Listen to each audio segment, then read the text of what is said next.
अस्सलाम वालेकुम।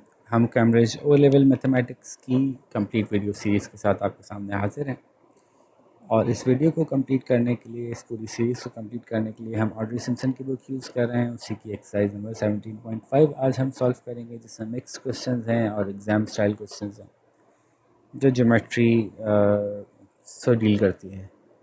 Audrey Simpson की बुक पूरी चूँकि पूरा कैम्ब्रिज का कोर्स कवर करती है, तो जब हम ये बुक कंप्लीट कर लेंगे तो ऑटोमेटिकली पूरा कोर्स भी हमारा कवर हो जाएगा। Let's start. आसान है पहला सवाल। A B C D is a cyclical quadrilateral, calculate x and y. तो एक्स और वाई सिक्लिकल क्वाड्रिलेटरल की क्या खुसूसियत होती है कि उसके अपोजिट जो डायगनली अपोजिट एंगल्स होते हैं उसका सम जो है वो 180 होता है ना, ऐसे कुछ याद पड़ता है ना। तो मैं कह सकता हूँ y प्लस 50 और plus y is equals to 180। तो 2y plus 50 is equals to 180। तो y is equals to 180 minus 50 upon 2, यहाँ से 2 काट दें। तो y इज इक्वल्स टू ये हो जाएगा 130 अपॉन 2 इज 65 आई बिलीव, है ना। तो यही होपफुली इसका आंसर होगा। इसी तरह से x का निकाल लीजिए, 2x प्लस एक्स करके निकाल लीजिएगा। तो नाउ क्वेश्चन नंबर 1 का नहीं, दिस इज 2, हाँ 2। ये आपका इर्रेगुलर पेंटागन है। Calculate okay w x y and z। कहाँ है भाई w x y एंड, अच्छा z को अंदर कर दिया इन्होंने, वाह ठीक है। और कुछ बता भी रहे हैं हमें? नहीं बता रहे। ये क्वेश्चन यहाँ पे एंड हो रहा है, ये इस सवाल का। चलें, मुख्तलिफ़ स्टाइल से हम इसको कर सकते हैं, मुख्तलिफ़ इंफॉर्मेशंस को हम यूज़ करते हुए इसको सॉल्व करेंगे। जैसे कि x है, अब x कैसे निकालें, w कैसे निकालें, w plus 5w is equals to 180, यहाँ से हम निकाल सकते हैं, इस तरह से कैलकुलेट कर सकते हैं। देखिए ना, ये एक स्ट्रेट लाइन है, इस पर w और 5w यानी 6w इज इक्वल्स टू 180। तो w is equals to 180 upon 6। लो भैया, इतना आसान हो गया। तो ये हो गया w कितना हो गया 30, और 5w अगर कर लें तो 5 से 15, तो 150 हो गया। ये कह सकते हैं, तभी 180 हो गया। अच्छा फिर क्या हुआ जी, x plus 30 is equals to 180, ये भी एक स्ट्रेट लाइन के ऊपर दो एंगल है। x plus 30 is equals to 180, 2x is equals to 150, ठीक है। x इज इक्वल्स टू 150.2 यानी 75। अब ये 75 हो गया, तो 75 प्लस 30 इज़ 105 हो गया। बिल्कुल ऐसे ये भी निकलेगा, ऐसे ये भी निकलेगा। जब ये सब निकल जाएंगे तो फिर आप ये निकाल सकते हैं, ये कितना है। जब ये 65 है तो ये होगा 115 आई बिलीव सो। तो इसी बुनियाद पे जब आप सारे एंगल निकाल चुके होंगे, जी रचेगा। अब जी निकालने का क्या तरीका है? जी निकालने के कई तरीके हैं। जी निकालने का एक तरीका तो है कि आपको ये मालूम हो गया, ये मालूम हो गया, ये मालूम हो गया, ये मालूम हो गया, तो आपको ये भी मालूम हो जाएगा, क्योंकि जितने भी एक्सटर्नल एंगल्स होते हैं किसी पॉलीगॉन के, उन सबका सम करें तो 360 बनता है। तो जब ये मालूम है, ये मालूम है, ये मालूम है, ये मालूम है, तो उसमें से 360 में से सब मालूम माइनस कर दें तो पता चल जाएगा ये कितना है। तो भी पता चल जाएगा तो ये मालूम हो ही जाएगा। तो ये भी एक तरीका है। और पेंटागन के इंटरनल एंगल्स के सम से भी निकाल सकते हैं हम। तो इट डिपेंड्स कि आप कौन से आंसर किस तरीके से इसको करना चाहते हैं। ठीक है, question number 3, find the angles marked A B C and D. Okay, पहले तो A B C and D देखते हैं किधर है। A B C and D. Okay, तो पहले तो हम ये तय करते हैं कि कौन सा एंगल कितना है। यस, देखें ए तो सीधा सीधा निकल रहा है, और ये हमेशा जब ये करते हैं ना, ये सही नहीं है, ये निशान सही नहीं लगाया हुआ इन्होंने। This is from here to here, ठीक है। सर्कुलर लाइन का नहीं पूछ रहा है, ये स्ट्रेट लाइन का पूछ रहा है, ठीक है। एंगल बनेगा ही स्ट्रेट लाइन का, एंगल इसका बन ही नहीं सकता कर्व का, ठीक है। तो इस एंगल की बात कर रहे हैं, जबकि हमें पता है कि ये एंगल एक टेंजेंट और एक रेडियस का एंगल 90 होता है, और जब ये 20 है तो ये कितना बचा, 70। तो ए तो 70 आ गया हमारे पास। अब ए 70 आ गया तो बी और सी कैसे निकलेगा, इसको हम चेक कर लेते हैं। बी और सी निकालते हैं अभी। ये लाइन और ये लाइन बराबर है तो आइसोसेलेस ट्रायंगल हो गया। तो ये 20 तो ये भी 20 हो गया, तो रिमेनिंग कितना बच गया, 140। फिर हमने ये बात की थी कि जो किसी भी ऐसी सिचुएशन में जहाँ पे कि सेम कॉर्ड के ऊपर दो एंगल्स बन रहे होंगे, उनमें जो एंगल बनेगा आपके सेंटर पे और जो एंगल बनेगा सर्कमफेरेंस पे, उनमें डबल का फ़र्क होगा। ऐसी कुछ बात हुई थी। तो जब ये 140 है तो फिर ये 70 होगा। तो इसका रीज़न क्या है कि angle on the circumference is half the angle on the centre. और फिर हम बात करते हैं आखिर में अपने डी भाई की। तो डी भाई को लेट्स सी कैसे कैलकुलेट करना। ये देखिए कि जब ये 20 है और ये 20 है तो ये भी 70 है, तो ये भी 70 होगा। तो ट्रायंगल के दो एंगल 70 70 यानी 140 हैं, तो रिमेनिंग एंगल कितना होगा, 40 होगा। ठीक है जी, तो ये तो हो गया इसका पार्ट ए। अब A O C T is a cyclical quadrilateral. A O C T क्या है भी, A O C T, A O C T एक सिक्लिकल क्वाड्रिलेटरल है या नहीं। तो सिक्लिकल क्वाड्रिलेटरल होने के लिए क्या शर्त होती है जी। सिक्लिकल क्वाड्रिलेटरल होने की शर्त ये होती है कि उसके अपोजिट जो डायगोनली अपोजिट एंगल्स होते हैं उनका सम 180 होता है। तो देखें ये एक एंगल है, ए ओ सी टी की बात हो रही, तो ये एक एंगल पूरा है, ये दूसरा एंगल पूरा है। तो एंगल ये भी 90 है और ये भी 90 है, तो 90 90 180 होता है, यूँ साबित हो गया। फिर एंगल बी कितना है, कितना आया था, 140 आया था, और एंगल डी जो है वो 40 आया है। तो 40 और 140 मिलके भी 180 बन रहा है। तो this proves that is a cyclical triangle, यानी ये जो ये सिक्लिकल क्वाड्रिलेटरल, यानी ये ऐसे किसी सर्कल पे आ जाएगा, ये कहना चाहते हैं, ठीक है। अच्छा, फिर describe where the centre of the circle A O C T would be located. तो जाहिर है ऐसा हो सकता है कि वो ये जगह हो और एक पॉइंट ये हो जहाँ टच कर रहे हैं। चूँकि एक स्ट्रेट लाइन है तो हम एज्यूम कर सकते हैं ना, थोड़ा मैं साफ साफ बना दूँ।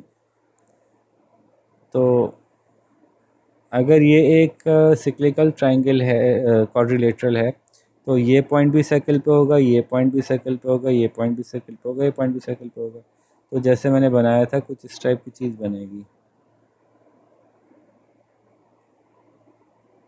ठीक है। तो उस सूरत में ये और ये लाइन जो है बन जाएगी डायमीटर, क्योंकि एक स्ट्रेट लाइन है। जब ये स्ट्रेट लाइन डायमीटर बन जाएगी तो इस लाइन का जो सेंटर होगा वो बनेगा। तो line O T, centre of the line O T जो है वो इस सर्कल का भी सेंटर होगा, या मिड पॉइंट कह लें या बाइसेक्टेड पॉइंट कह लें, जो भी नाम रखना चाहें आप इसका, ठीक है। Describe question for describe the symmetry of a pyramid whose base is a regular hexagon. Let's discuss. Hexagonal pyramid बना के देखते हैं पहले, फिर समझते हैं कि क्या है जी। हेक्सागोन 1 2 3 4 5 6, ठीक है। अब अगर ये पिरामिड है तो ऐसा ही चल रहा होगा कुछ, ठीक है। कमोबेश थोड़ा अच्छा नहीं बना, थोड़ा और साफ करते हैं ज़रा से।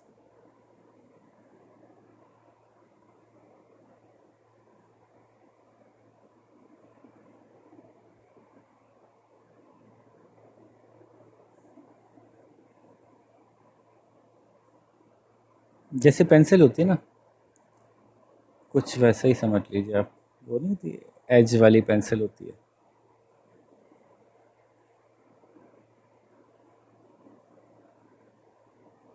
समहाउ ग्रिप में नहीं आ रही सही से ड्राइंग, कुछ कुछ समझ नहीं आई।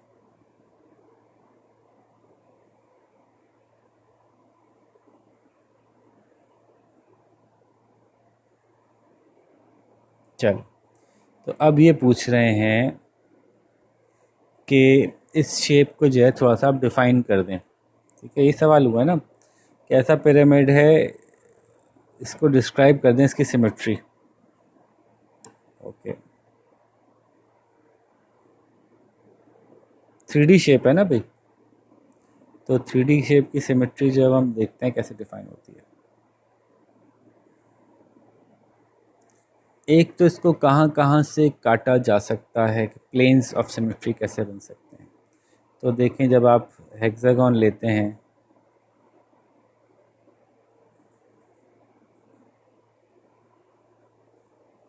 तो बिल्कुल इक्वली ऐसे काटा जा सकता है, ऐसे काटा जा सकता है, ऐसे काटा जा सकता है, ठीक है। इक्वल 2 टुकड़ों में 3 तो ये हो गए। फिर ऐसे काटा जा सकता है, ऐसे काटा जा सकता है, ऐसे काटा जा सकता है। तो इसको जो है वो 6 प्लेन्स बनाई जा सकती हैं, स्कीम कह लीजिए आप, ठीक है। ये तो एक ऑप्शन हो गया। और इसकी जो एक्सिस ऑफ सिमेट्री है, उसका ऑर्डर कितना है, कितनी दफ़ा घूम घूम के वापस आ जाएगी। तो एक तो एक्सिस ऑफ सिमेट्री हैं कितनी इसके अंदर, एक तो ये है, ठीक है। ये जो आर पार जा रही होगी, ये लाइन है जो आर पार जा रही होगी, इसके अराउंड ये ऐसे गोल घूम सकता है, जो एक्सिस ऑफ सिमेट्री बन रही है इसकी, ठीक है। तो एक तो ये एक्सिस ऑफ सिमेट्री जिसमें इसको कितनी दफ़ा घुमाया जा सकता है, एक दफ़ा घुमाएंगे बिल्कुल ओरिजिनल जैसा लगेगा, दोबारा घुमाएंगे फिर भी ओरिजिनल लगेगा, तो तीसरी दफ़ा घुमाएंगे तो ज़ाहिर है 6 साइड्स हैं, तो 6 दफ़ा घुमाएंगे तो वापस अपनी असली हालत में आ जाएगा और हर दफ़ा ओरिजिनल ही लग रहा होगा। तो 1 axis of symmetry with 6 order of rotation या रोटेशनल ऑर्डर, ठीक है। एंड इसी एक्सिस ऑफ सिमेट्री पे 6 प्लेन्स ऑफ सिमेट्री, यही जो मैंने प्लेन्स काट के दिखाया आपको, ठीक है जी। तो ये इसका हमने एक वजाहत कर दी। क्या इसके अलावा भी इसकी, जैसे हम कर सकते हैं ना कि एक तो एक्सप्लेन कर दिया हमने कि यहाँ से यहाँ तक, क्या इसकी एक्सिस ऑफ सिमेट्री ऐसे भी बन सकती है, जैसे हमने कहा ये यूँ घुमा सकते हैं, 2 दफ़ा घूम के वापस आएगा, जी बन सकती है। फिर रोटेशनल ऑर्डर 2 होगा उसका, ठीक है। प्लेन्स इसकी कितनी बनेंगी, ऐसे बनेगी, एक ही होगी। तो बहरहाल वो भी आप एक्सप्लेन कर सकते हैं, जो बुक में आंसर दिया हुआ उसमें उन्होंने कहा है कि आपने एक भी साइड से समझा दी ना, एक भी इसकी एक्सिस ऑफ सिमेट्री आइडेंटिफाई कर ली, तो आपका जवाब मान लिया जाएगा। अगर किसी शेप की एक से ज़्यादा एक्सिस ऑफ सिमेट्री एग्जिस्ट करती हैं, तो अगर आप एक भी एक्सप्लेन कर रहे हैं तो वो माना जा रहा है। अच्छा, मज़ीद इसकी जो हम तफसील में जाएंगे ना, वो हम जाएंगे जब हम पास्ट पेपर्स कर रहे होंगे। तो फ़िलहाल नेक्स्ट क्वेश्चन पे चलते हैं। What can you say about A E B D A F F E B C C D in this diagram? Okay, give reasons for your answer. और ये नॉट टू स्केल है, तो इनके बारे में क्या कह सकते हैं ये बात करते हैं। तो हम ये कह सकते हैं कि ए ई और बी डी दोनों सर्कल से बराबर फासले पर हैं, ये बात तो हमें पता है। जब दो लाइंस सर्कल के सेंटर से बराबर फासले पर हों और वो कॉर्ड्स हों, यानी सर्कल के दो पॉइंट्स को टच करती हों, तो फिर वो लाइंस बराबर होती हैं। तो we can say A E is equals to B D, पहली बात, ठीक है। As chords equidistant from center। अच्छा, फिर A F F E B C और C D, A F F E B C और सी डी, तो ये सारी क्या हैं? चूँकि ये हमें दिखा रहे हैं कि this is a perpendicular bisector 90 degree, as OF and OC perpendicular bisects BD and AE। तो जब AE और BD बराबर है तो जो लाइन इनको बराबर से दो हिस्सों में तकसीम कर रही है वो ऑटोमेटिकली इन सबको इक्वली डिस्ट्रीब्यूट कर रही है। तो AF is equals to FE is equals to BC is equals to CD। ये हम कह सकते हैं इन चारों के बारे में। और they are half of AE and BD। चलें जी, क्वेश्चन नंबर 5 हो गया। क्वेश्चन नंबर 6 देखते हैं कि ये भी वही इंटरेस्टिंग सवालों में से एक है जो हमें जासूसी वाले सवाल मज़ेदार लगते हैं। एक एंगल दे दिया इन्होंने, बाकी मालूम कीजिए। तो ये टेंजेंट है, ये सेंटर है, फाइंड एक्स, एक्स मालूम करना है। ये टेंजेंट है, ये सेंटर है, तो अब आपको देखने हैं कि कौन कौन से एंगल क्या है। अच्छा, ये एंगल जब 50 है तो ये भी 50 होगा। क्यों 50 होगा? वर्टिकली अपोजिट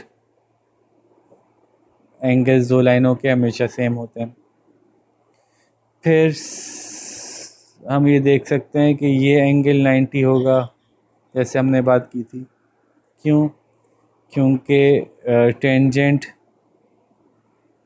एंड रेडियस का एंगल जो है वो 90 होता है हमेशा। फिर अब क्या रह गया?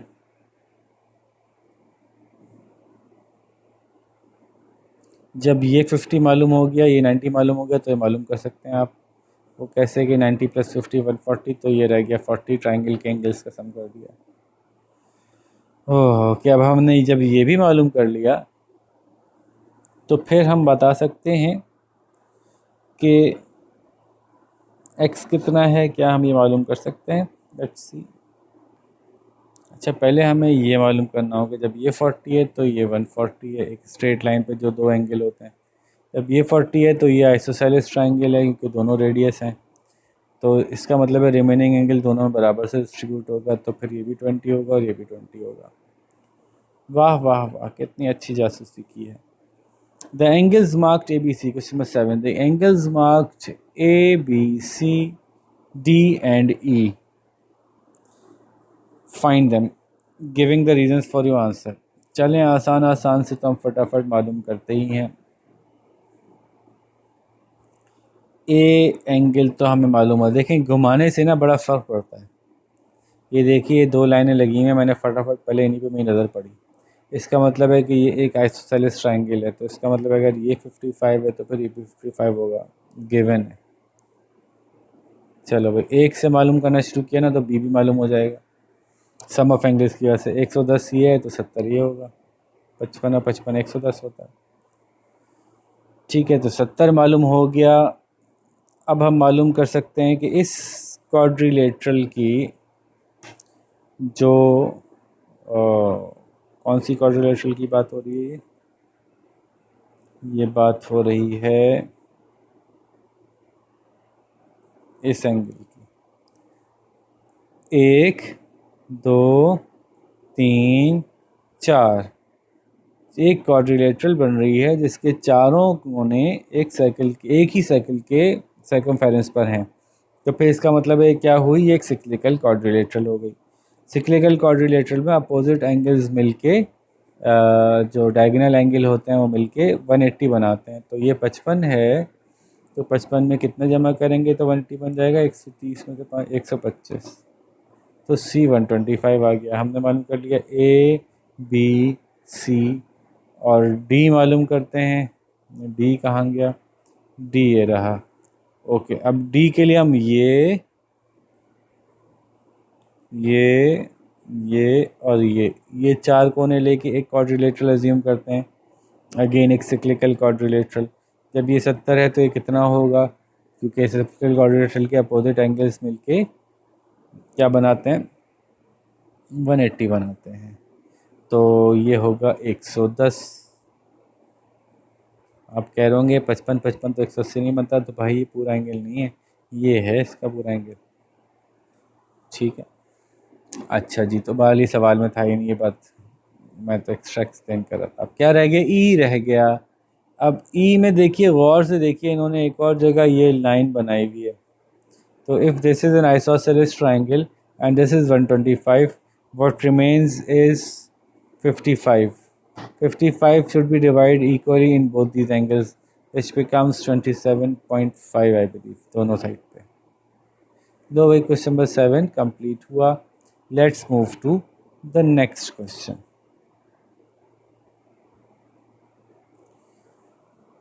Question number 8 exam style question. अच्छा जी, अब हम क्वेश्चन नंबर 8 देखते हैं। वाह वाह, कितना खूबसूरत है। A B C D E is a pentagon. A B C D, A B C D E, okay, pentagon है, 5 point. Circle centre O passes through the points A C D E, ठीक है। Angle E A C is 60, sorry 36। Angle C A B is 78। Angle A B is parallel and A B is parallel to D C. A B कहाँ है और D C कहाँ है, ठीक है, ये हमें नज़र आ रहा है कि ये दोनों पैरेलल हैं। फिर find the value of X Y and Z giving reason for each, X Y and Z. अच्छा जी, अभी मालूम करते हैं। ये रहा एक्स, ये रहा वाई, ये रहा जी। पहले तो देखिए कि क्या ये सिक्लिकल क्वाड्रिलेटरल है। बिल्कुल है, कि 1 2 3 4 चारों पॉइंट्स एक सर्कल पे हैं, सिक्लिकल क्वाड्रिलेटरल है। तो इसकी बुनियाद पे भी कुछ चीज़ें हम डिसाइड कर सकते हैं, और भी कुछ चीज़ें मालूम करने के लिए हमारे पास ये दोनों लाइन पैरेलल हैं, इससे भी हम कुछ इन्फॉर्मेशन दे सकते हैं। सबसे पहले तो जब ये दो लाइन पैरेलल हैं तो देखिए कि ये बन रहा है इनका Z। तो जो एंगल ये होगा वो एंगल ये होगा, तो ये तो मिल गया हमें एक एंगल अपना X, विच इज़ 78। रीज़न है alternate angles of parallel lines. ठीक है, फिर y इज अपोजिट ऑफ, हाँ सिक्लिकल से ही होगा y और z दोनों, क्योंकि अब ये और ये मालूम हो गए हमें, ये और ये मालूम हो गए।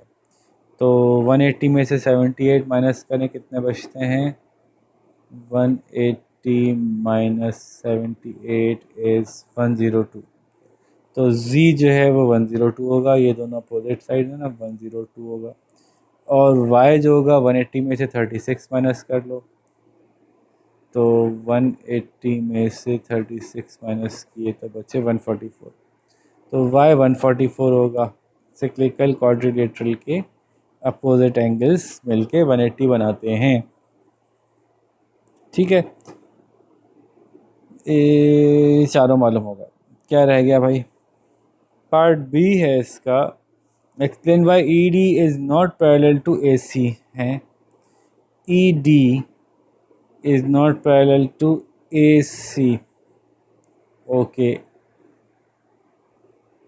तो इसको हम कुछ कंस्ट्रक्शन करके प्रूफ करते हैं। देखें, इसके लिए हमें ये करना पड़ेगा, विल राइट के extend the line D E till के। चलो के कह लेते हैं इसको। डी की लाइन स्ट्रेट लाइन एक्सटेंड करके के तक लिया है। If this is 102 then remaining angle is how much? 78। If these are two parallel lines, अगर ये लाइन और ये लाइन पैरेलल होते तो ये एंगल और ये एंगल सेम होता, जबकि this is 78 and this is 36। This means के these two lines are not parallel. ये हमने प्रूफ कर दिया। फिर find value of angle E O C. E O C कहाँ है भाई? ई ओ ई ओ सी। ओके, ये और ये। ठीक है, तो ज़रा ई ओ सी की रीज़न देखते हैं कि क्या बनते हैं। अच्छा जी, अब ये एंगल मालूम करना है इन्होंने, ई ओ सी। तो अभी पूछ रहे हैं कि कैसे मालूम होगा। सबसे पहले तो आप वो याद कीजिए, अभी पीछे ही हमने एक सवाल किया है, इसको वापस देखिए। ये देखिए, यहाँ पे मैंने आपको बताया था कि एक कॉर्ड हो, उस कॉर्ड को पे एक एंगल सेंटर से बनाएं, एक एंगल सर्कमफेरेंस से टच करता बनाएं। तो ऐसी सूरत में सर्कमफेरेंस वाला एंगल हाफ होगा सेंटर के एंगल से। ठीक है, कुछ याद आई ये बात? तो इसी तरह से देखिए, यहाँ पे देखिए कि एक कॉर्ड है जिस पे दो एंगल बन रहे हैं। तो अब देखिए, यहाँ पे ये सर्कल है, ये कॉर्ड है, एक उसके सर्कमफेरेंस से टच कर रहा है ट्रायंगल, एक उसके सेंटर से टच कर रहा होता। लेकिन अब प्रॉब्लम क्या है कि ये वाले केस में कॉर्ड नीचे होती है और हम ऐसे बनाते हैं एंगल, तो हम कहते हैं कि सेम पॉइंट से ओरिजिनेट हुए हुए दो एंगल्स, दोनों की टांगें सेम पॉइंट से ओरिजिनेट हो रही हों, एक का सर सेंटर की तरफ जाता हो और एक का सर सर्कमफेरेंस की तरफ जाता हो, तो सेंटर की तरफ गए हुए सर का एंगल डबल होता है सेंटर वाले से। अब यहाँ भी इत्तेफाक से देखिए कि इस केस में दोनों की टांगें एक ही जगह से स्टार्ट हो रही हैं, लेकिन डायरेक्शन अलग अलग हो गई। ये इस तरफ चला गया, ये इस तरफ आ गया।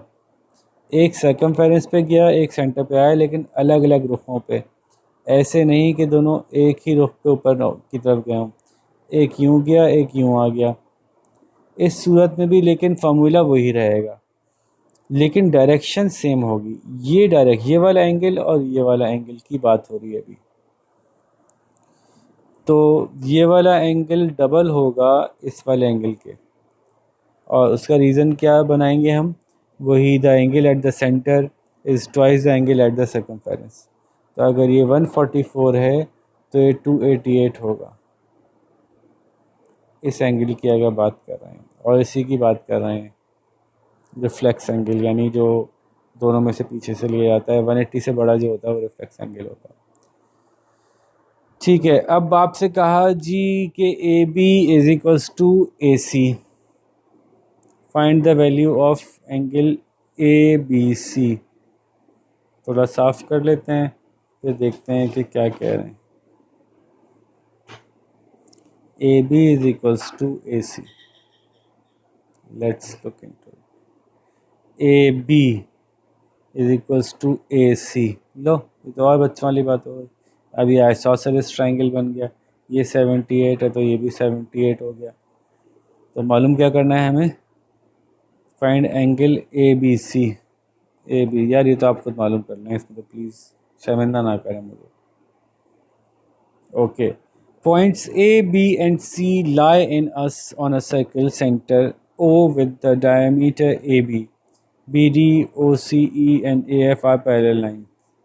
ओके, ये पैरेलल है, मार्क हुई गई हैं पैरेलल, जो डायमीटर है वो नज़र आ रहा है ए बी, तो चीज़ें तो वैसे ही डायग्राम में क्लियर हैं। दिस इज 68, ये भी दिखा दिया इन्होंने,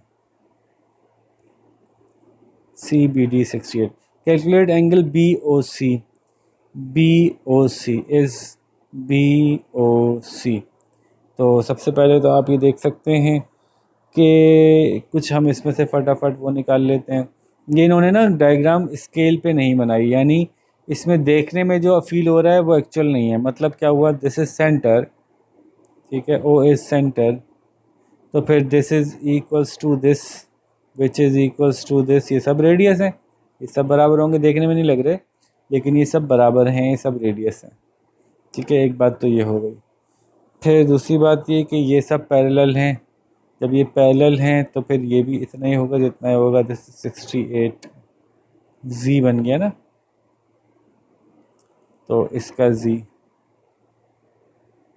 अल्टरनेट एंगल्स, ये बात मालूम हो गई। If this is 68 and this is isosceles, this is also 68। भाई जब दो 68 के आ गए तो 60 और 60 120 और 8 और 8 16, 120 और 16 136, जो रिमेनिंग बच गया वो आपका ये वाला एंगल है, ठीक है जी। सो बी ओ सी कहाँ गया भाई, बी ओ सी, तो ये हम मालूम कर चुके हैं, ठीक है। 68 plus 68 is 68 plus 68 is 136 minus 180 is 44, ठीक है। नेक्स्ट है, नेक्स्ट पूछ रहे हैं जी angle A C E, A C ई, ये एंगल मालूम करना है। Okay, angle A C E is, let's see कहाँ से निकालेंगे हम इसको, देखें लॉजिकली चलते जाते हैं, निकल ही आएगा खुद ब खुद। क्यों, क्योंकि ये 44 है तो ये कितना होगा, एक स्ट्रेट लाइन पे है, तो 180 माइनस 40, 180 माइनस 44 माइनस 44 इज़ 136, तो ये 136 हो गया। रिमेनिंग कितना बचा, 44, 44 जब इन दोनों बराबर तकसीम हुआ तो 22 और 22 बच गया, क्योंकि आइसोसेलेस ट्रायंगल है, ठीक है। तो अब देखते हैं कि क्या हम इसके करीब कहीं पहुँचे। तो एक तो ये हो गया कि ये 22 है और ये एक स्ट्रेट लाइन है, तो 22 का स्ट्रेट लाइन 180 में से माइनस कर दें 22, तो आपको मिल जाएगा 158, तो दिस इज़ 158। लो भाई हम पहुंच गए, ठीक है। क्वेश्चन 9 हो गया, क्वेश्चन 10 की तरफ चलते हैं। थोड़ी स्पीड स्लो है, फटाफट ज़रा स्पीड बढ़ाते हैं ताकि कि हम, ऐसा ना हो कि वीडियो को दोस्तों में करना पड़े, हो सकता है करना ही पड़ जाए। Let's see, question number 10 is in the diagram A B touches the circles at the centre O at T, O B intersects the circle at C. क्या फाइंड करना है भाई, state with the reason the value of B T O, B T O is how much, 90 degree, as the radius of a circle is perpendicular on the tangent and the angle that it makes is 90 degree, ठीक है। ये तो a हो गया। B, given the T B is 40 centimetre, T B is 40, C B is 10, C B is 10 and the radius of circle is x, radius is x. Form an equation in x and hence find the radius of the circle. Equation मालूम करें, equation लिखें x की form में और यूँ इसका radius x मालूम कीजिए। ओके, अभी मालूम कर देते हैं। अब ये सवाल आप बस ये देख लीजिए, 90 डिग्री का ट्रायंगल है। ये आपके पेपर में, मतलब आपके इस चैप्टर में अलग से एक्सप्लेन नहीं किया हुआ था, लेकिन ये मैं पहले भी किसी सवाल में बता चुका हूँ कि जी पाइथागोरस थ्योरम के तहत दिस इज़ हाइपोटेन्यूस। अच्छा, ये जो एक्स है रेडियस, तो ये भी तो रेडियस है, तो ये भी एक्स होगा। तो पाइथागोरस थ्योरम के तहत hypotenuse square equals to base square plus perpendicular square. तो hypotenuse square, hypotenuse is from here to here, तो x प्लस 10 का square is equals to base square, base is 40 square plus ये t, ये x square जो OT बन रहा है। अब इसकी मदद से हम x की वैल्यू निकाल सकते हैं, तो वो हम सॉल्व करके आते हैं आपके पास डायरेक्टली। देखिए मैंने इसको सॉल्व कर दिया आपको ताकि टाइम हमारा बचे। हाइपोटेन्यूस का स्क्वायर, हाइपोटेन्यूस की जगह ये पूरी लेंथ ले ली थी हमने, इक्वल्स टू बेस का स्क्वायर, वो हमने ये ले लिया, और परपेंडिकुलर का स्क्वायर, ये परपेंडिकुलर एक्स है तो इसका स्क्वायर ले लिया। इसको खोल लिया a plus B whole square के तहत, ए स्क्वायर प्लस 2ab प्लस बी स्क्वायर, तो X square plus 2 into X into 10 which is 20x plus B square into 10 square equals to 100। इधर 40 का स्क्वायर 1600 बनता है, एक्स का स्क्वायर रहता है। यहाँ भी एक्स का स्क्वायर है, यहाँ भी एक्स का स्क्वायर है, एक्स का स्क्वायर से कैंसिल हो जाएगा, या यूँ कर लेंगे यहाँ से यहाँ जाएगा तो ये माइनस हो जाएगा, तो X square minus x square cancel हो जाएंगे। फिर ये 100 इधर आ जाएगा तो 1500 रह जाएगा, फिर 2 और 20 एक्स में से एक्स यहाँ रह जाएगा, 20 नीचे आ जाएगा, तो आंसर बन रहा है 75। ठीक है, इसका बी भी निकाल दिया मैंने। क्वेश्चन नंबर 11 देखते हैं। मैं अगेन पॉज करके देखता हूँ ताकि टाइम बचे। अच्छा जी, ये समझ में आता है कि पैरेलल लाइंस हैं, इसी का सारा गेम है फ़िलहाल शुरू में, तो कि जब ये 126 है तो कॉरेस्पॉन्डिंग एंगल, ये लाइन चूँकि काट रही है पैरेलल लाइंस को, तो जो एंगल ये होगा वही एंगल ये होगा, तो ये भी 126 होगा।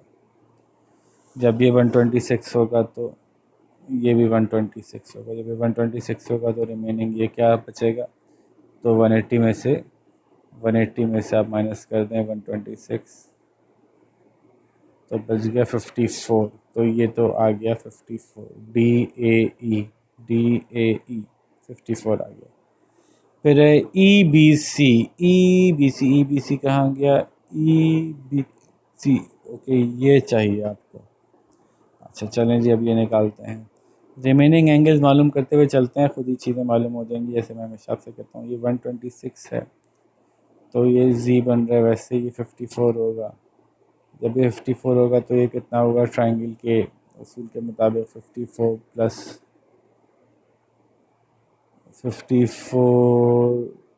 48 बनता है 102। 102 को आपने माइनस किया 180 में से, तो बच गया 78। So this is 78 now.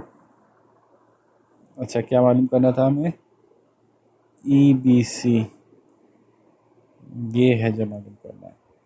Okay, अभी और चलते जाते हैं, मालूम हो जाएगा। देखें कभी कभी सामने की चीज़ भी मिस हो जाती है। ये देखें ना, ये एक डायमीटर है और ये डायमीटर के ऊपर एक सेमी सर्कल का एंगल है, तो ये तो 90 होगा ना। जब ये 90 होगा और इसमें से ये 48 है, तो ये कितना बचा, 42। तो निकल आया एंगल EBC। अब आखिर में पूछ रहे हैं एंगल BAE। कहाँ गया भाई, BAE, तो ये तो हम पहले निकाल चुके हैं 78। ठीक है, let's move towards question number 12। अच्छा जी, क्वेश्चन नंबर 12 में जो डेटा गिवन है वो आप पढ़ लें एक दफ़ा। देखें इसमें F मार्क नहीं किया हुआ था मेरी बुक में, तो मैंने तो F मार्क कर लिया। अब ये कह रहे हैं AF और BF बराबर है, तो आइसोसेलेस ट्रायंगल हो गया, तो ये तो 54 निकल आया। 54 प्लस 54 से ये x निकल आएगा ज़ाहिर है, तो ये हो गया 54 प्लस 54 माइनस 180 इज़ 72। ठीक है, x आ गया 72। मालूम क्या क्या करना है, XTUY, x इज़ 72।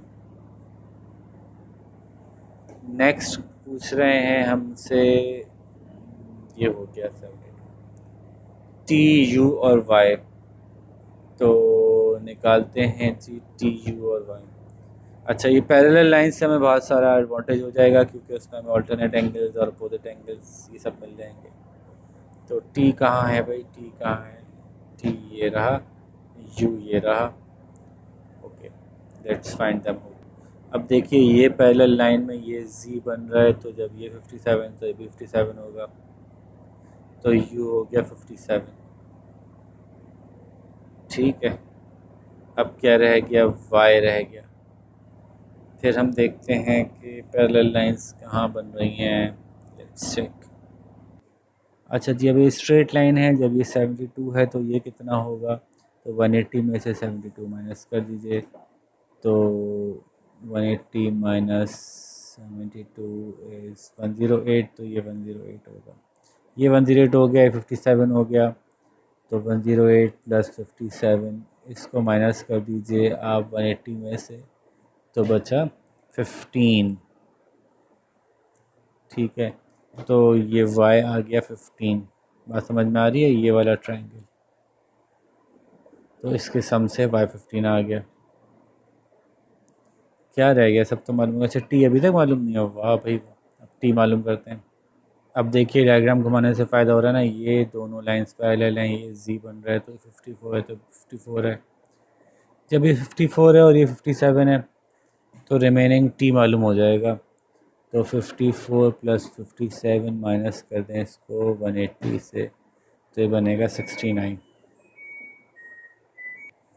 देखें इसमें ना एक ट्रिक है, बज़ाहिर ये बहुत मुश्किल सवाल लग रहा होगा आपको, लेकिन ये याद रखें कि इर्रेगुलर पॉलीगॉन्स जो है ना उसके सवाल मुश्किल नहीं होते, एक ही सवाल होता है, सम ऑफ इंटरनल एंगल्स या सम ऑफ एक्सटर्नल एंगल्स, बस यही होता है।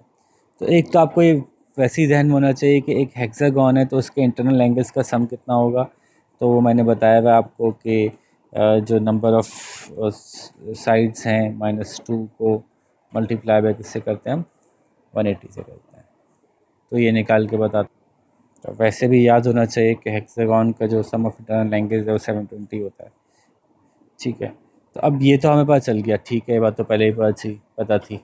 मज़े की बात ये है कि ये एक ऐसा हेक्सागॉन है जिसकी रोटेशनल ऑर्डर 3 है जबकि 6 होती है।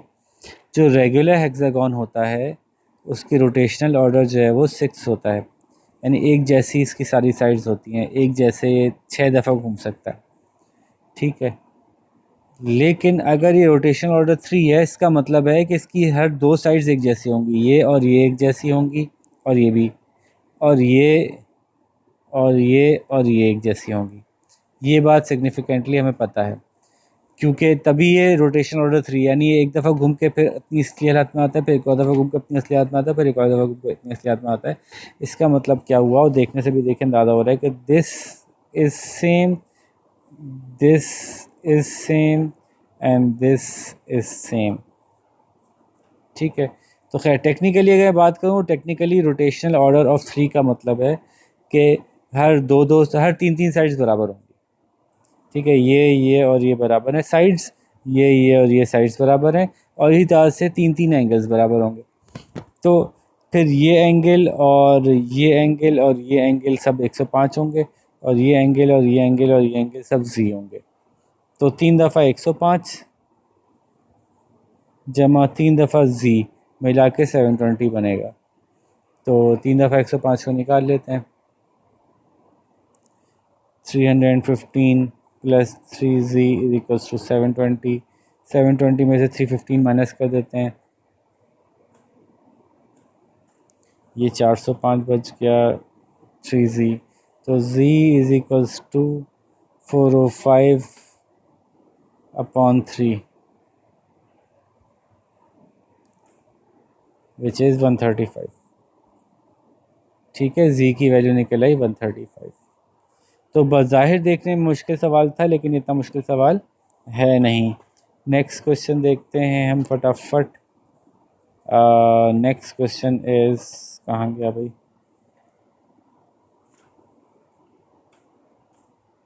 ये तो हो गया था, ये वाला था।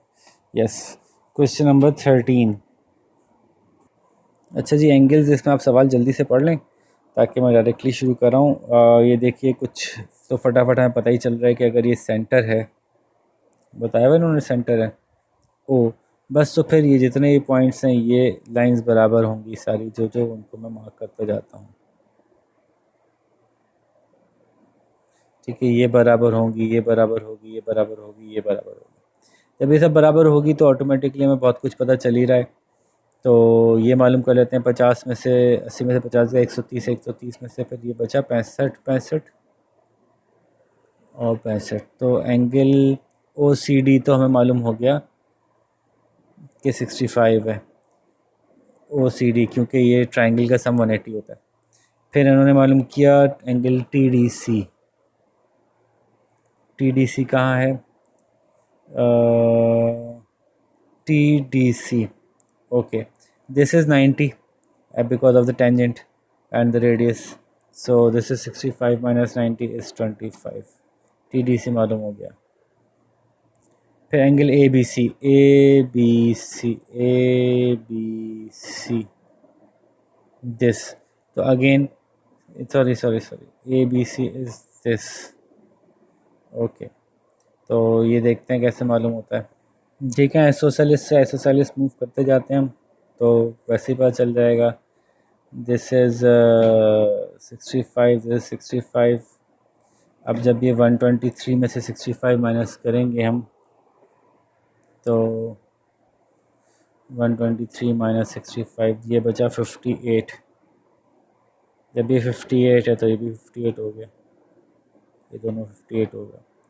ठीक है, फिर इधर आते हैं, तो ये 90 में से क्या बचा? 90 बचा, तो ये 45 और 45 है। ठीक है, तब ये 90 बनेगा। तो दिस बिकम्स, अगर मुझसे पूछ रहे हैं आप, ए बी सी, तो A B C is 45 plus 58। अब 58 प्लस 45, 103। अब आई डोंट नो कि इन्होंने जो है वो इसको बुक में ए बी सी कुछ और दिया हुआ है ना, देखने से ये बुक में जो उन्होंने दिया हुआ 58 दिया हुआ है गालिबन, तो ना देखने से ये 58 लग रहा है, ना लॉजिकली लग रहा है। इसका सही आंसर 103 ही है। फिर आप चलें reflex angle of A O C, A O C, A O सी का ये एंगल है और ए ओ सी का ये रिफ्लेक्स एंगल है। ओके, तो देखते हैं कि ये कैसे निकलता है। अगेन आइसोसेलेस से ही मैं तो इसको आराम से सॉल्व कर सकता हूँ। 58 प्लस 58 116 हो गया, तो ये मुझे पता चल गया, ये 116 में से 180 माइनस किया 64 है। So now I know all these angles, 64 plus 90 plus 50, तो ये बन गया 204 आई बिलीव। अच्छा, मालूम ए ओ सी करना है, ए ओ सी का रिफ्लेक्स, तो ए ओ सी हो गया 90 और 64 विच इज़ 154। 154 का रिफ्लेक्स यानी उसकी बैक साइड का एंगल क्या होगा? 360 में से माइनस कर दें 154 को, तो ये बचता है 206। ठीक है, रिफ्लेक्स एंगल क्या होता है कि ये एंगल मालूम कर लिया तो उसकी बैक साइड का एंगल क्या है। तो ये एंगल 154 है, 90 प्लस 64, तो बैक का एंगल है मालूम हो जाएगा 180 में से 360 में से माइनस करके। ठीक है जी, आगे चलते हैं, इसके सारे पार्ट हो गए। क्वेश्चन नंबर 14 देखते हैं। देखिए, ये प्रैक्टिकल ज्योमेट्री है, करके दिखाना होगा। इसमें कह रहे हैं कि बी को रोक के डी के पाथ को दिखाना है अगर इस स्क्वायर को घुमा रहे हैं आप क्लॉकवाइज 90 डिग्री। 90 डिग्री का मतलब क्या होगा कि ये ए यहाँ से यहाँ आ चुका होगा। ठीक है, ये है 90 डिग्री, तो डी यहाँ से यहाँ जा चुका होगा, तो ये एक्चुअली एक सर्कल बनेगा। इस सर्कल का रेडियस होगा बी डी, सेंटर होगा बी, और इस पर रख के अब आर्क लगाएंगे। ये आर्क कहाँ तक लगाएंगे आप? ये आप आर्क 90 डिग्री तक लगाएंगे, तो ये लोकस बन जाएगा डी का, ये 90 डिग्री होगा। ठीक है जी,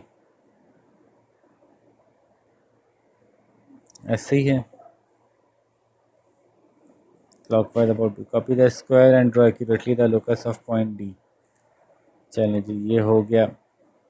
अच्छा, सी यहाँ से यहाँ आ जाएगा। तो हम एक्चुअली यही मैं बता रहा हूँ ना कि आपको, कि मैं आपको ये नहीं बता रहा कि ये स्क्वायर कहाँ गया, बल्कि आपको डी का लोकस ट्रेस करना है। तो आपको पहले स्क्वायर को ट्रेस करना है अपने पास, उसके बाद यहाँ पे रख के एक सर्कल, एक वो ड्रॉ करना है आपको, सेमी सर्कल या आर्क ड्रॉ करनी है, जो कि 90 डिग्री पे आपको शो करनी है।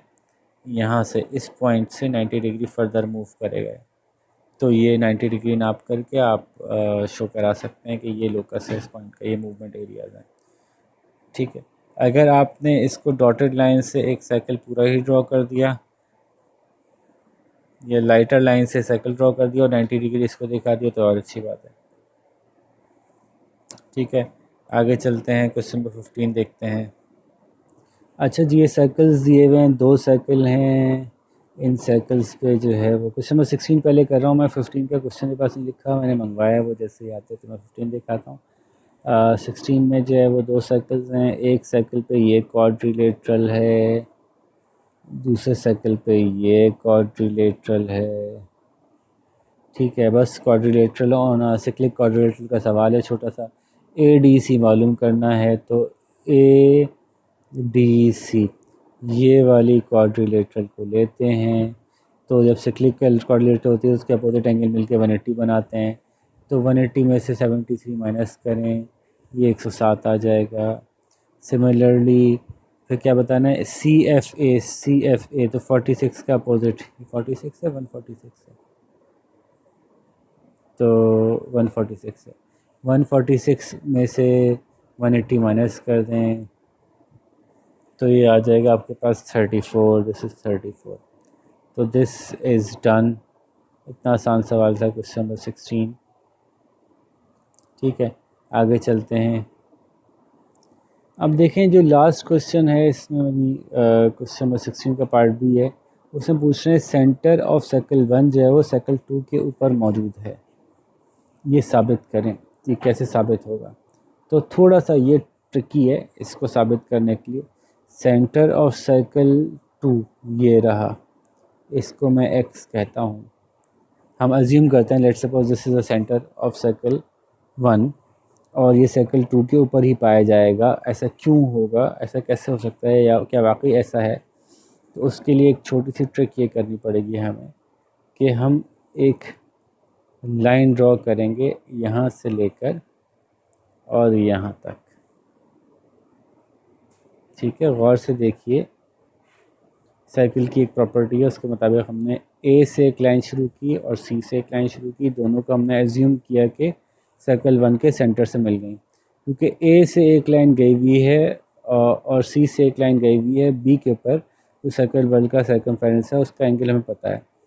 तो सेम 2 पॉइंट से 2 लाइंस निकलें और एक 2 सेंटर पे मिलें और 2 सर्कमफेरेंस से मिलें, तो हमें पता है कि उनका जो एंगल है वो डबल होता है।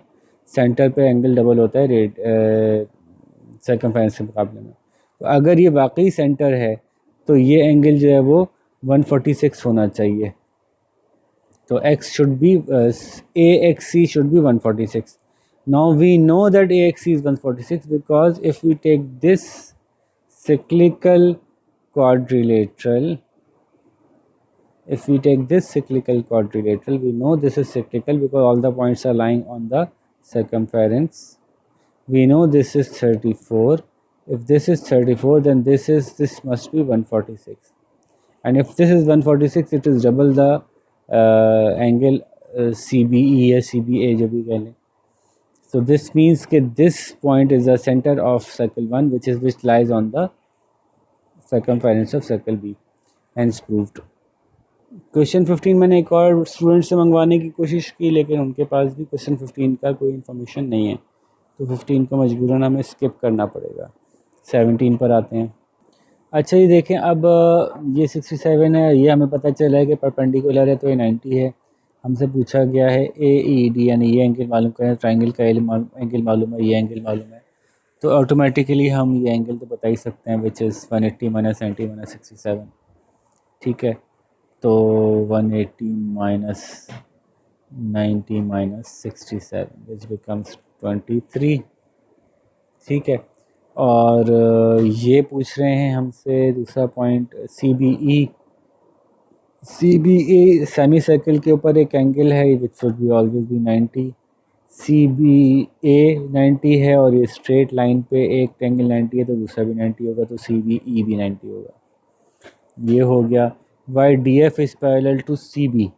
डी एफ का है, D F is parallel to C B. C B, अच्छा ये सी बी है because this is 90 degree and this is 90 degree. So दोनों जब एंगल सेम है और दोनों एक लाइन को टच कर रहे हैं तो दो लाइंस कब से एंगल बनाते हुए एक लाइन को कट करती हैं तो इसका मतलब वो लाइंस पैरेलल हैं। ठीक है, यूँ कहते हैं कि corresponding angles are same. If two lines have same corresponding angles then both lines are parallel. तो ये हो गया। इसका पार्ट बी पूछ रहे हैं तो ये क्या पूछ रहे हैं, लेट्स सी। सवाल हमने पढ़ लिया, आपने पढ़ लिया होगा। पूछ रहे हैं कि इसका पेरीमीटर साबित कर दें कि वो बराबर है पी क्यू और पी आर के सम के। तो ओके, अभी हम साबित करते हैं। पहले तो हम ये बता दें कि इसका इस ट्राइंगल का पैरामीटर है P X plus X Y, टुकड़ों में कर देते हैं ना, plus X G plus P G. ठीक है, ये बात तो हमें पता चल गई। अब देखें करना क्या है कि हमें यहाँ से यहाँ तक तो सेम हो रहा है, इसको हमें इसके बराबर करना है। वो कैसे करेंगे कि देखिए, we know that this angle and this angle are equal. X Q Y and Y Q are equal because Q Y जो है वो एंगल को बाइसेक्ट कर रहा है, बाइसेक्ट करने को दो बराबर टुकड़ों में तोड़ रहा है, तो ये दोनों एंगल सेम है। And this angle is same क्योंकि दो पैरेलल लाइंस के ऑल्टरनेट एंगल्स हैं। So this angle and this angle and this angle, all three angles are the same. So we can say that साफ करने को this angle and this angle is the same. If two angles are the same in a triangle, then the lines must always be the same. So this means कि XQ line is equals to XY line. ठीक है, XY की जगह हम लिख सकते हैं PX plus X Q. X Y मालूम किया हमने तो एक्स वाई की जगह एक्स क्यू लिख दिया, एक ही बात है। अब हमें बस ये साबित करना रह गया कि वाई जी जो है वो जेड आर के बराबर है, तो खुद ब खुद हमारा सवाल हल हो जाएगा। ठीक है, क्योंकि पी एक्स और एक्स क्यू मिला के क्या बन रहा है, पी क्यू। यही हमें साबित करना था, पी क्यू और पी आर के बराबर है। तो पी क्यू तो हमने कर दिया, अभी इसको हम करते हैं। तो पी जी तो हमारे पास है, हमने जेड आर के बराबर करना है जेड वाई को। तो वो कैसे होगा, again these are parallel lines, this is equals to this, so this is equals to this।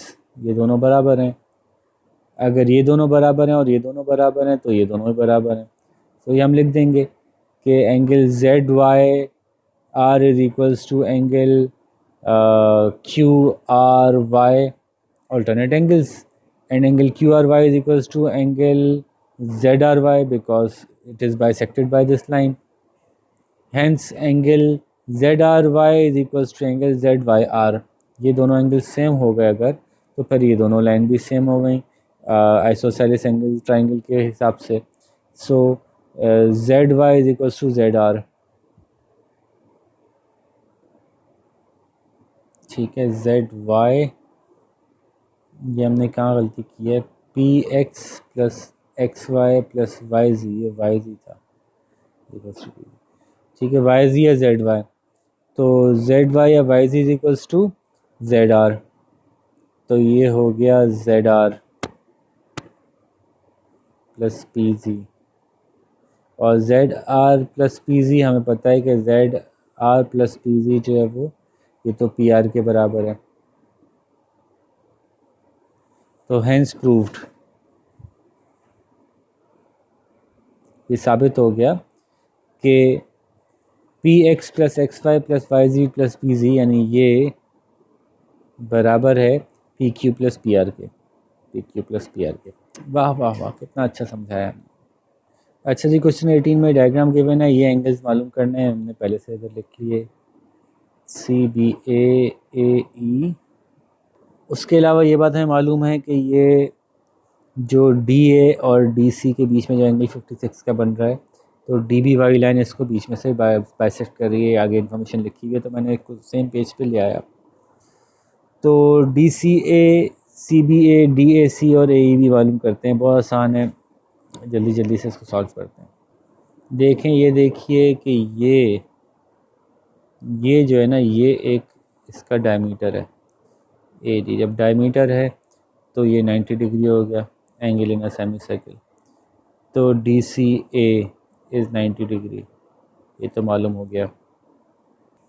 अब डी ए सी मालूम करना बहुत आसान है, जब 56 हमें पता है, 90 हमें पता है, 90 डिग्री हमें पता है, तो 56 और 90 को ऐड करके 180 में से माइनस कर लेंगे, तो ये मालूम हो जाएगा 180 माइनस 90 माइनस 56, तो this is 34, D A C is 34। फिर हम मालूम करते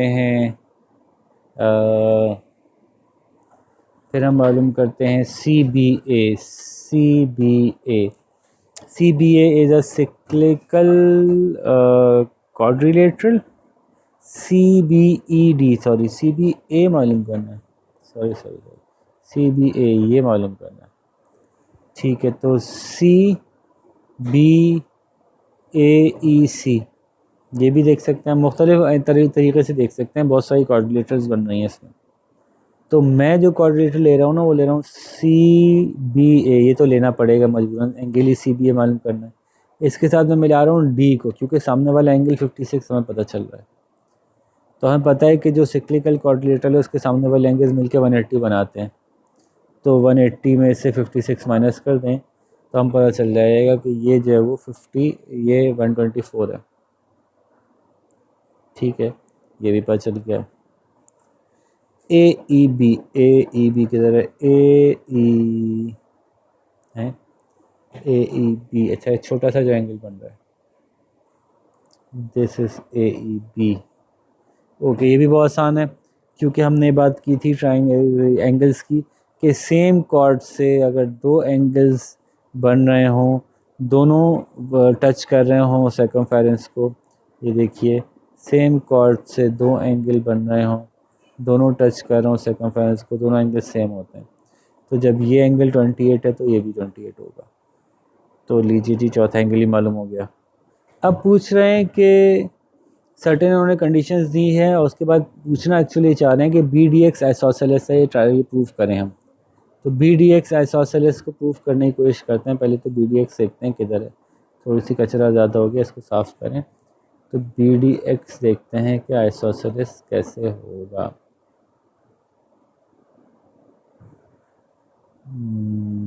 कुछ साफ़ हुआ, हो गया कुछ साफ़। तो B D X, this is a triangle, this triangle is an isosceles triangle, this is what they want to prove। अच्छा, जबकि कुछ कंडीशंस दी हैं इन्होंने, वो कंडीशंस क्या हैं मैं उस पर बात करता हूँ आपसे। एक कंडीशन तो ये बताई है कि ई बी और डी सी पैरेलल हैं दोनों, मैंने एरो बना दी, ये वाला बना दी, इक्वल नहीं, पैरेलल हैं, ठीक है। ई बी और डी सी पैरेलल हैं, ये कंडीशन गिवन है। और दूसरी कंडीशन ये गिवन है कि जो आपकी जो है वो ई बी जो है वो ए डी को कट करती है एक्स पे, ई बी जो है वो ए डी को कट करती है एक्स पे, ई बी ए डी को कट कर रही है एक्स पे। ओके, ये दोनों पैरेलल है। अब इस तरह से ज़रा शक्ल देखिएगा ना, तो आपको समझ में आएगा कि this line is parallel to this line और दिस कट्स दिस। अब ये कट करने से क्या फ़ायदा होगा कि ये ऑल्टरनेट एंगल बन जाएगा, तो ये 56 हो जाएगा, ठीक है। अच्छा, फिर ये आपके जहन में हो कि ये जो है वो एक स्ट्रेट लाइन है जो कि डायमीटर भी है सर्कल का। ये भी शर्त है कि एक्स को सर्कल का सेंटर पहले से आप खुद से तस्लीम नहीं कर लेंगे, वरना तो पहले ही मसला हल हो जाएगा। ठीक है, तो अब आपको ये इन तमाम गिवन शराइत के साथ ये साबित करना है।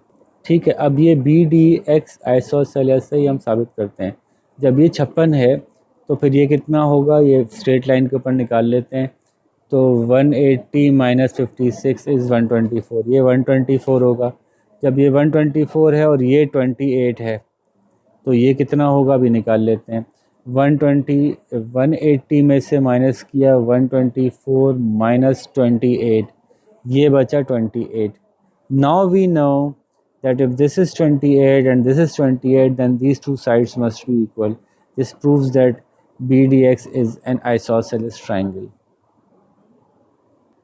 अब देखिए कितनी खूबसूरती से इन्होंने नेक्स्ट क्वेश्चन पूछा है कि EBA एंगल मालूम कीजिए। तो देखें पिछले पॉइंट में हमने मालूम ये तय किया था कि this line and this line is equal and this is an isosceles triangle. So automatically if this line and this line is equal then this means के both the lines are radius circle में सिर्फ दो लाइनें जो centre जो एक point से ही गुजर रही हों और एक दूसरे को क्रॉस कर रही हैं और वो इक्वल हों तो लाजमन जहाँ से गुजर रही होंगी वो सेंटर ही होगा। अब मान सकते हैं हम ये। तो जब ये सेंटर है तो फिर ये भी रेडियस है और ये भी रेडियस है, ये दोनों इक्वल हैं और ये 56 है, तो ये कितना बचेगा automatically 124 divide by 2 isosceles triangle की वजह से ये 62 बचेगा। तो यूँ हमने इसका जवाब भी निकाल लिया कि फाइंड द एंगल EBA। और जैसे कि मैंने आपसे कहा कि अब आपको ये साबित करना है कि x जो है वो इसका सेंटर है। तो ये बात मैं आपको अभी साबित कर चुका हूँ कि x इसका सेंटर कैसे है। दोबारा देखिए। अच्छा, अब देखिए कि हमें साबित करना है कि ये पॉइंट सेंटर है। एक तो मैंने आपको बताया one reason to consider this is this line is equals to this line and this line is equals to this line. This makes it makes all the lines as radius. Second reason is कि this is 62 और ये हमने निकाला था कितना था, ये 28 था। तो this makes this how much 90 degree and any angle upon a chord is 90 degree when this chord is a diameter. So we know that EB is a diameter. तो ये भी मालूम हो गया हमें EB is a diameter। और हमने ये भी बात कर ली कि DE और ADC एक दूसरे को बाइसेक्ट कर रहे हैं।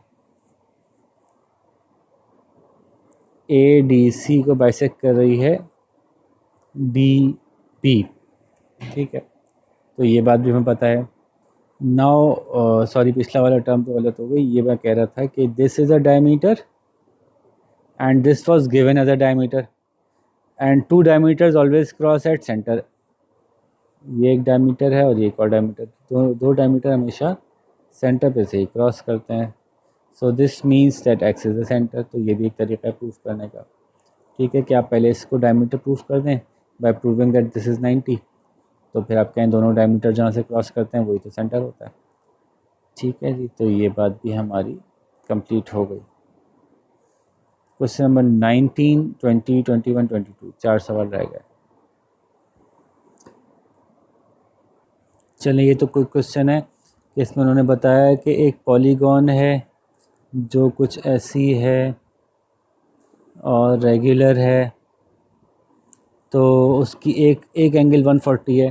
तो एक एंगल का फार्मूला जो है किसी भी रेगुलर पॉलीगॉन का वो तो हमें पता है कि interior angle is equals to वही 180 मल्टीप्लाइड बाय n-2 था ना, और इसको हम नंबर ऑफ़ साइड से डिवाइड कर देते थे। तो ये हमें पता है कि 140 है। 180n इसको खोल दिया हमने ब्रैकेट को, -360 36 अपॉन n था, इसको इधर ले आए हम तो 140n बन गया। 140 और 180 को इसको इधर ले जाएंगे, इसको इधर ले जाएंगे, तो ये हो जाएगा 40n इज इक्वल्स टू 360। तो n is equals to 360 upon 40 is 9। तो 9 साइडेड पॉलीगॉन है, ये तो हमें पता चल गया। तो इसका पार्ट बी है CD एंड BD। CD कहाँ गया भाई? CB and BD are adjacent side of a congruent polygon, congruent regular polygon. Calculate ABD and अच्छा okay, CD and BD are adjacent side of a, okay चलें आगे करते। अब इसमें ये रेगुलर कॉन्ग्रुएंट पॉलीगॉन्स हैं, इसका मतलब है कि ये पॉलीगॉन और ये पॉलीगॉन दोनों सेम हैं। तो इसका मतलब है कि अगर ये 140 है तो ये 140 होगा। अब अगर एक सर्कल का देखें टोटल जो सम ऑफ एंगल्स होता है वो 360 होता है, तो 140 ये है, 140 है, तो ये कितना बचेगा, ये 80 बचेगा। तो ये हो गया question 19। Question 20 is the diagram shows. अच्छा पहले क्वेश्चन पढ़ लेता हूँ। ओके जी, ये देखें, ये ज़्यादा अच्छा तरीका देखने का है। ये पैरेलल लाइंस हैं, एक लाइन कट कर रही है, ये देखें पैरेलल लाइन है, तो ये और ये एंगल जो है वो कॉरस्पॉन्डिंग एंगल हो गए। 36 है तो ये भी 36 है। पहला पूछा इन्होंने बी ओ ए है, तो बी ओ ए 36 निकल आया। फिर बी सी ए पूछा है, B C A, B C ए ये एंगल पूछा है, ठीक है। तो यही बताते हैं हम कैसे अच्छा जी, अब कुछ इन्फॉर्मेशन जो हमें पता है पहले से वो हम यहाँ पे नोट करते हैं। सबसे पहले तो हमें पता है कि ये 90 डिग्री है, क्योंकि ये सेमी साइकिल पे एंगल है, ठीक है। अच्छा, जब ये 90 है और ये दोनों लाइन्स पैरेलल हैं तो कॉरस्पॉन्डिंगली ये भी 90 होगा, ठीक है। ये 90 होगा, तो उसके अकॉर्डिंगली अब हम सारे एंगल्स ऑटोमेटिकली बताते जाएंगे। ये भी 90 होगा, ये भी 90 होगा, ये भी 90 होगा। अच्छा जी, अगर एक कॉर्ड है और एक रेडियस है जो उसको 90 डिग्री पे काट रहा है, तो हमें पता है कि जब कॉर्ड को रेडियस 90 डिग्री पे काटता है तो उसको दो इक्वल पार्ट्स में तोड़ता है, ठीक है। तो हमें पता है कि ये जो एंगल है, ये एंगल कितना होगा और ये कैसे टूटेगा। सबसे पहले तो सिक्लिकल क्वाड्रिलेटरल 1 2 3 4 4 पॉइंट्स हैं, चारों सर्कल के सर्कमफेरेंस में। तो इसका मतलब है कि अपोजिट मिलके क्या बनेंगे, 180 बनेंगे। तो अगर ये 36 है तो ये 144 होगा, तभी 180 बनेंगे। अच्छा, ये 144 है और ये इक्वल दो टुकड़ों में टूटा हुआ है। हमें पता है कि ये दोनों बराबर हैं, ठीक है, और ये दोनों भी बराबर हैं। तो इसका मतलब है कि अगेन ये ट्रायंगल कॉन्ग्रुएंट हैं, इक्वल हैं, सेम है। तो फिर ये 72 होगा और ये 72 होगा, क्योंकि इक्वल टुकड़ों में टूटा है, ठीक है। तो इसको कैसे लिखेंगे, बताएंगे कैसे। यहाँ तक तो आप बता दिए ना 144 कैसे आया। सिक्रिकल क्वाड्रिलेटरल क्या का एंगल है, डायगोनल एंगल है, ठीक है। थोड़ा साफ कर लेते हैं। ये 144 आया, सिक्लिकल क्वाड्रिलेटरल का डायगोनल है 144। फिर हमने कहा कि एज ट्रायंगल, अगर इसको मैं एक्स दे दूँ, A X B and triangle C X B are congruent because B X is equals to B X, एक लाइन सेम है। A B is equals to C A X and is equals to C X as the radius bisects the chord equally into two equal sections, so the both the triangles are congruent, then this angle is equals to this angle, दोनों angle same है। तो 144 को 2 में equal divide कर देंगे, which is 72 and 72। अब यहाँ से तो सारा सफ़र ही बराबर हो गया आपका, कि जब ये 72 आ गया तो फिर रिमेनिंग एंगल निकालना आपके पास आसान हो गया। 72 है, ये 90 है, तो फिर यहाँ पे बचा 18। तो यूँ आपने सारे एंगल्स जो हैं वो इसके मालूम कर लिए।